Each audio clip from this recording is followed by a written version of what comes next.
Spanish Omelette, a story by Jackie Tidy and illustrations by Trish Hill. Kel Ryan stayed with his dad for the school holidays.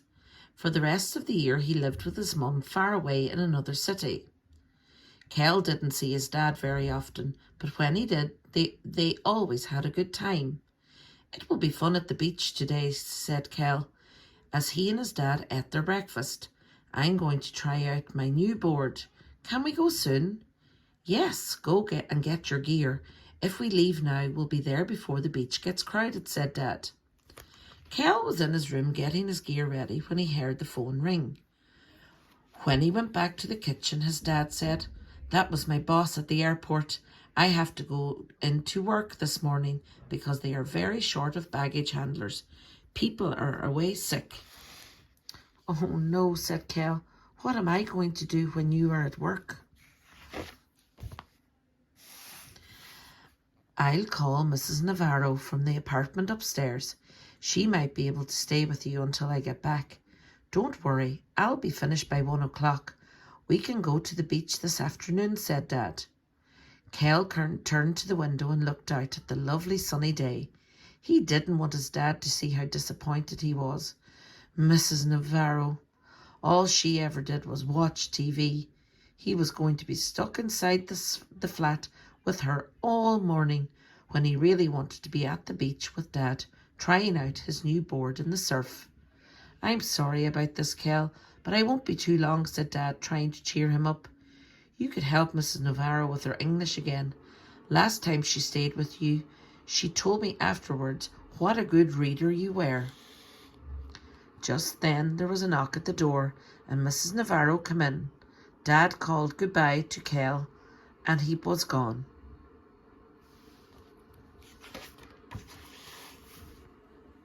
Mrs. Navarro switched on the TV and sat down. "Hello, Kel. You're having a good holiday," she said in her not very good English. "Hello, Mrs. Navarro," said Kel. "We were going to the beach today, but now Dad's gone to work." "He home soon," nodded Mrs. Navarro. "He will be home soon, Mrs. Navarro," said Kel politely. Mrs. Navarro laughed. "You're right, Kel. My English better, but still not good." "Your English is much better than my Spanish," said Kel. "I can only say goodbye in Spanish, adios." "Adios, Kel," said Mrs. Navarro politely. "Adios." She began to laugh. "Not goodbye yet, Kel," she said.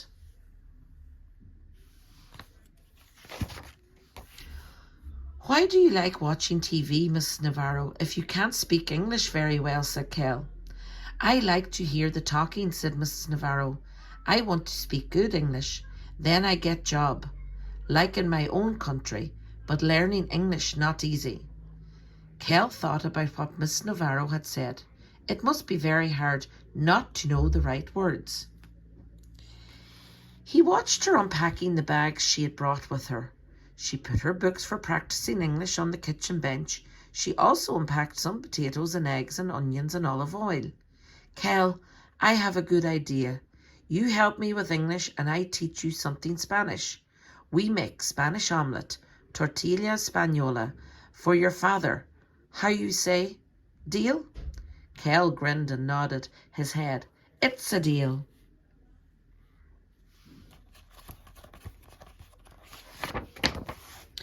Mrs. Navarro turned off the TV. She sat with Kel at the table and they went slowly through lesson 32 in Mrs. Navarro's English book. It was about using the words will be. Kel read from the book. "Pedro is 18. Next year he will be 19. Then Miss Navarro had a turn. "Maria is 25.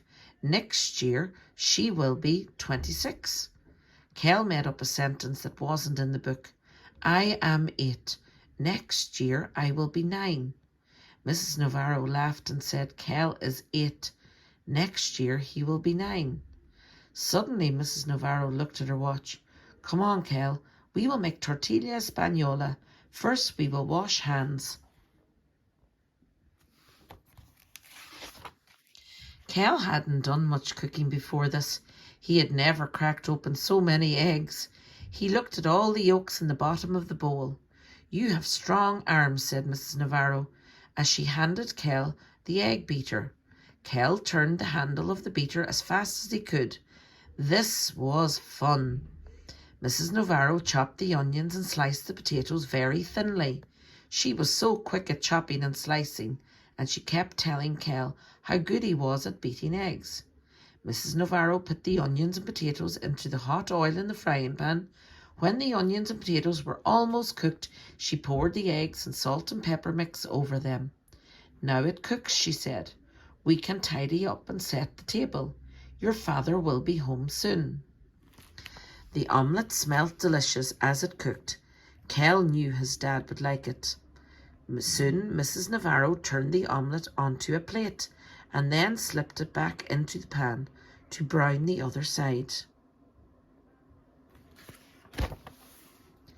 She taught Kel how to say Spanish omelette in Spanish, tortilla española. He practiced saying it properly. Then Kel heard a key turn in the lock. What's that lovely smell? Said his dad as he came in. Tortilla española, said Kel, as Mrs. Navarro and Mrs. Navarro together. Well, it's delicious, said Dad, and when they started to eat, I've been working hard all morning and I'm hungry. Now, we've been working hard too, said Kel. Now I know how to cook a Spanish omelette and how to say some new Spanish words. I think Kel deserves an afternoon at the beach. What do you think, Mrs. Navarro? Said Kel's dad. Yes, replied Mrs. Navarro. I will be at home. You will be at the beach, she said in her very best English. Kel grinned. Adios, Mrs. Navarro, he said.